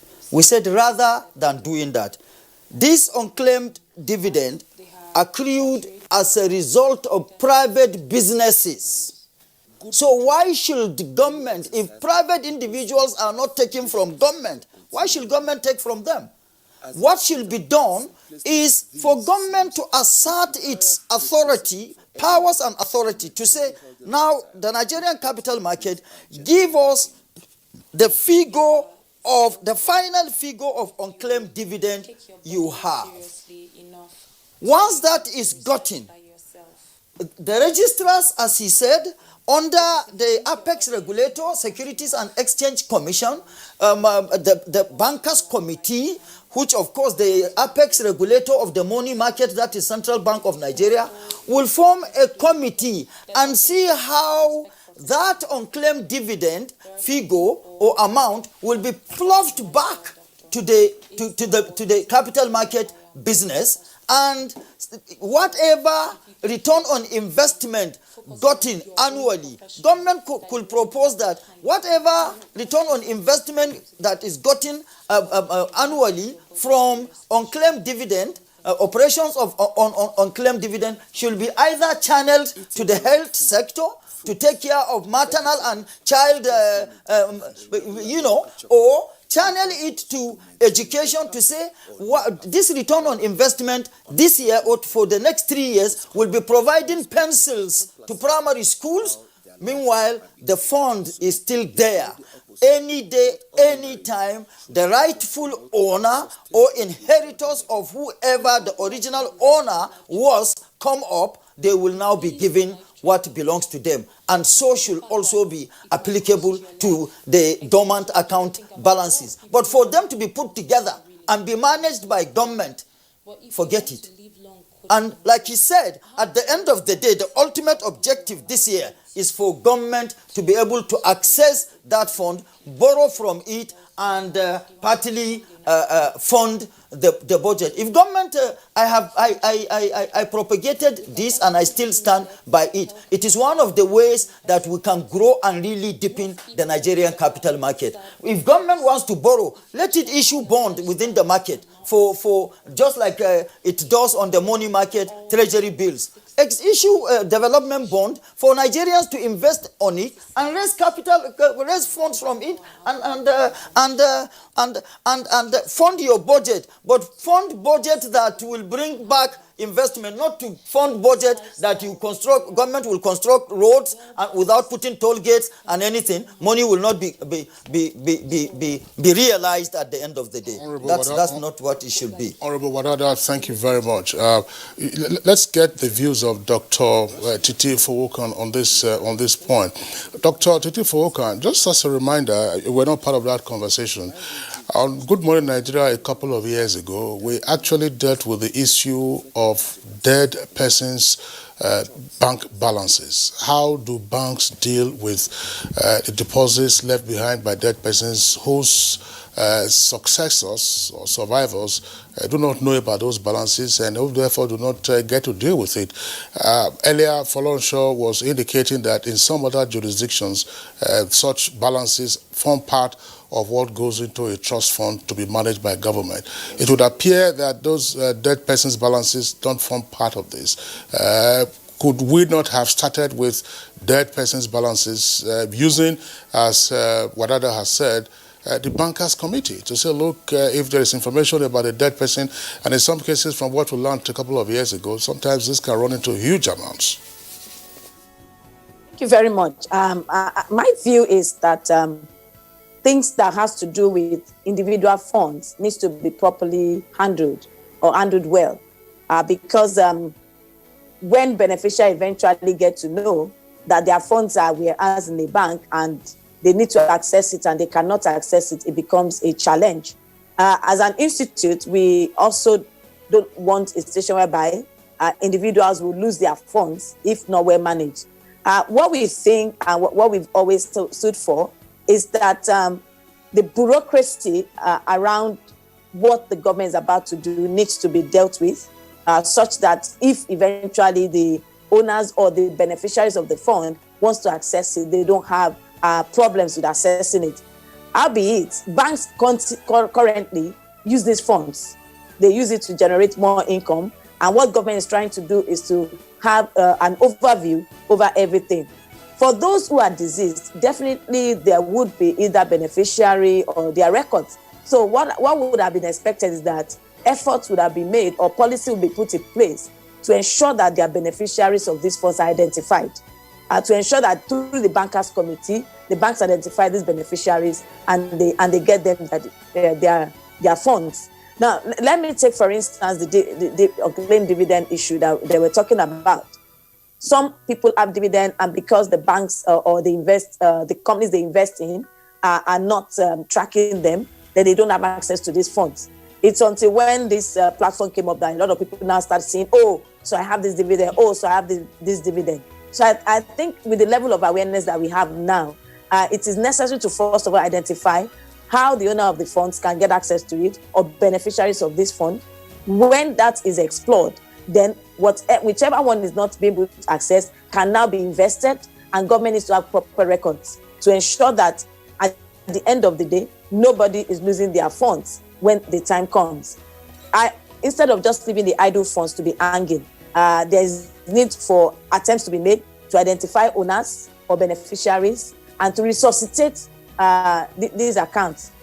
In some cases, these people are not dead. I stand to say that, because it's probably because they lost track or they change location, they change address, they can't find some documents. So when you get to the bank, they don't have access to some of this. And some people may not even know the process, maybe due to the level of their education or understanding. So these are what happens. So there are different categories. The banks will have records of these different categories. Like Mr. Florencio said, if they are able to keep the records, then what government is trying to do is to be a general overseer over what is happening, to create some transparency. The issue of bureaucracy has to be removed. The issue of transparency has to be enforced, so that when the beneficiary eventually wants to get their funds, they would not have problem. Now, when it comes to the nation lending the funds, we don't know how this is going to go about. We don't know how. Maybe when we see further details on what the structure will be, then we may be able to say what will be the impact on the citizens and taxpayers that may have been involved or cut into the unclaimed dividend or funds that are going to be in this trust. But with good governance over the funds, I believe that we should be able to get to a safe landing. But we need to still not forget that there are agitations of citizens over what is going to happen to these funds. And this is where government needs to give confidence into the people so that they can trust what government is planning on the funds. Thank you. Many thanks, Dr. Titi. Let me hear from Florencio, at least briefly. The Africa Free Trade Continental Area has come into force, at least by January 1. And of course, we need to know what role do you see the Finance Act playing in the Nigerian trade space? Briefly, please. Thank you very much. Of course, it came into being 1st of January. But of course, we also know that agreement has still been signed. Okay. It's not that it's more effective now. It's just to ensure that, just like we have in the European community, where they trade like an institution, like a community, okay, those are the things that are still being put in place. And so the Finance Act has also recognized the fact that this will come into play. And that is why, where situations where we have companies operating in free zone here and there, that the details are not known. Government has said that they will continue to enjoy tax exemption. But of course, details of the operation, like any other Nigerian company, should be known to the authorities so that adequate record of the operation can be taken. So the African Trade Convention is a good development, but we need to see it.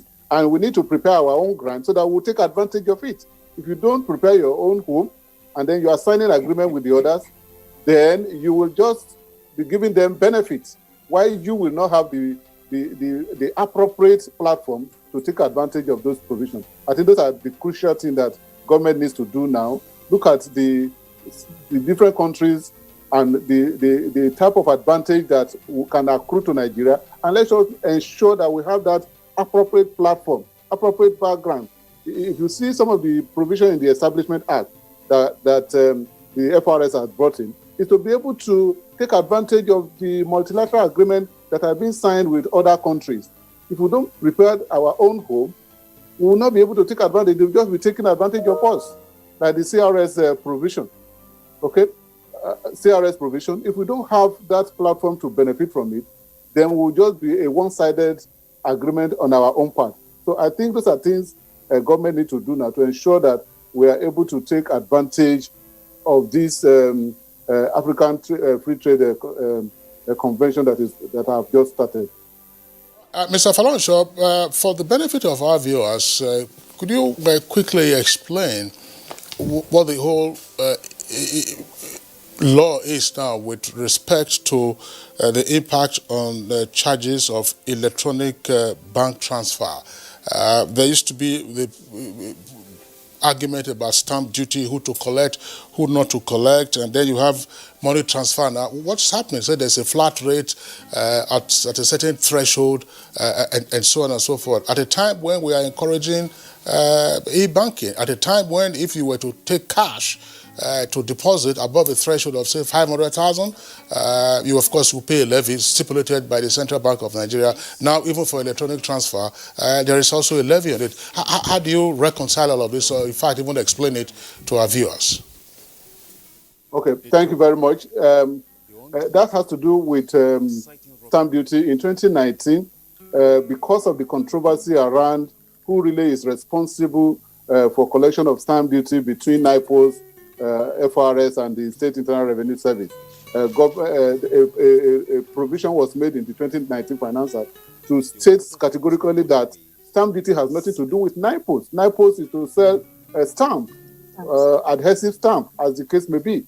Okay, and so though those adhesive stamps can be used to denote payment of stamp duty, but it is not the responsibility of NIPOS to collect stamp duty. Stamp duty is strictly duty of levy or tax paid on instrument or document, which could be written or unwritten, or it could be digital or electronic. So that was what was brought into the Stamp Duties Act in 2019. Okay. Now in 2020, government has also looked at that electronic transfer as not being that is strictly not stamp duty. That nothing is being stamped per se. That is just a levy for transferring money using the platform of banks, okay, on behalf of government. And so they thought that this should be taken out of stamp duty and be characterized as a electronic money transfer levy, okay, which, based on the provision of the Constitution, stamp duty strictly belongs to the states. And so that was what has been made, and we saw that the National Assembly made that provision to say that if strictly stamp duty belongs to the state, then let federal government take collection costs, which they have now stated to be 15% for both federal government and FCT, while the balance of 85% will go to the states on the basis of derivation, which is another question that needs to be defined. Okay, so that is what we have now. Nothing has changed as far as taxpayers are concerned. It is still the same 50 naira that is being charged for electronic, for a 50 naira fixed charge for every transfer that is above 10,000. If the transfer is, before the electronic transfer became very prevalent, people go to the bank, you fill in paying slip, and then you deposit money. So the essence of the paying slip is like it's an agreement between you and the bank to say that I'm completing a paying slip. I want you to transfer or pay Mr. A this sum. And so if the bank fails, the paying slip will be an instrument, because stamp duty has been paid on it, will be an instrument that is admissible in evidence in a court of law. That was the essence of paying stamp duty on all those paying slip and all transaction receipts. Okay, so the same thing still apply now. Nothing really have changed. No, the rate have not changed. It is still the same 50 naira, but has just been characterized to be called electronic money transfer levy, now to be shared with you. Many thanks, Albert Folorisho, a business and tax advisory expert. We thank you so much for, participating on, this discussion this morning. It's our pleasure you've been here with us. We must also thank Honorable Wadada, for, coming all this way to, give us his insights and perspectives on the Finance Act 2020. Dr. Titi Fowokan, it's our pleasure. Dr. Titi Fowokan is a council member, Chartered Institute of Taxation of Nigeria. We thank you for your perspectives. It's our pleasure you've been part of Good Morning Nigeria this morning. We thank you so much. Nigerians have been speaking about this topic too, but before we round up completely, we'll now take some of the tweets that come in, and we check maybe very quickly, and then we round up. Akeju says, why do we need to subject Finance Act to review every year and label it? Wouldn't it be better to use policy and executive orders to address specific issues than lumping all under Finance Act for annual review to make another law? That's a pertinent question there. I agree with Honorable Wadada. This is coming from Ishaku Daniel, that any policy that would discourage our domestic manufacturing isn't good enough. We have debated too much and for too long on the outside for our domestic needs. And Suleiman Babagana finally said exemption of low-income earners, any minimum wage or less from personal income tax, and the reduction of import duty on tractors, mass transit vehicles for transport trucks, and reduction of import levy on cars, that is, as sections which have direct impact on the masses and promote SMS. So thank you so much for being part of this conversation this morning. I am Yusuf Nadab Usman. See you tomorrow for another package. Tomorrow we are back, same time, 7 o'clock in the morning. Stay safe and be well. I'm Kingsley.